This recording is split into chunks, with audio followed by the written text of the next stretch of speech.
भारतीय reserve bank ने नई ब्याज दरों का ऐलान कर दिया है। आरबीआई के गवर्नर संजय मल्होत्रा ने शुक्रवार को मॉनेटरी पॉलिसी कमेटी की बैठक के बाद नई दरों की घोषणा की। ब्याज दरों में इस बार 25 बेसिस पॉइंट की कटौती की गई है। अब नया रेपो रेट 5.5% से घटकर 5.25% पर पहुंच गया है।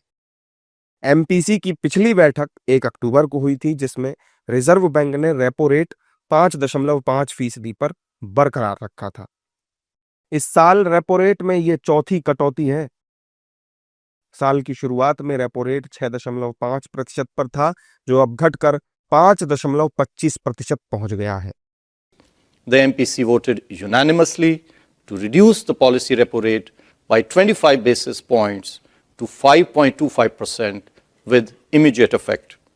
Consequently, the STF rate under the LAF shall stand adjusted to 5% and the MSF and bank rate to 5.5%. The MPC also decided to continue with the neutral stance. Repo rate में कमी का सीधा असर लोन की ब्याज दरों पर होता है। आरबीआई की ओर से रेपो रेट कम करने से न केवल घर, गाड़ी या दूसरे कर्जों पर लगने वाला ब्याज कम होगा, यानी होम लोन और कार लोन की ईएमआई कम होगी, बल्कि इससे महंगाई भी कम होगी और ग्रोथ रेट में वृद्धि होगी।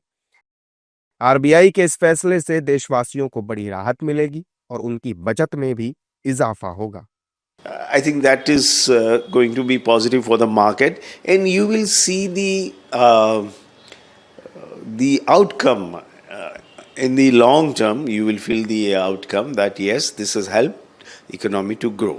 Immediately, one may not see in the high frequency numbers, but ultimately it will reflect. RBI ने पूरे साल के लिए जीडीपी ग्रोथ का अनुमान भी बढ़ाया है। पहले जीडीपी ग्रोथ का अनुमान 6.8% था, जिसके अब 7.3% रहने की उम्मीद जताई गई है।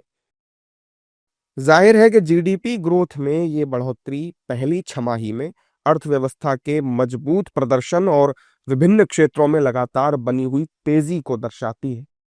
आरबीआई के मुताबिक देश में महंगाई का दबाव लगातार कम हो रहा है और खुदरा महंगाई अक्टूबर में घटकर 0.25% पर आ गई।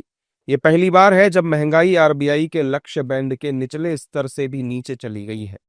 जाहिर है कि जीएसटी दरों में हाल की कटौतियों, खाने पीने की चीजों की बेहतर सप्लाई और उत्पादन में सुधार की वजह से इन्फ्लेशन में गिरावट दिख रही है। इसी के मद्देनजर आरबीआई ने वित्त वर्ष 2026 के लिए सीपीआई इन्फ्लेशन अनुमान को 2.6% से घटाकर 2% कर दिया है।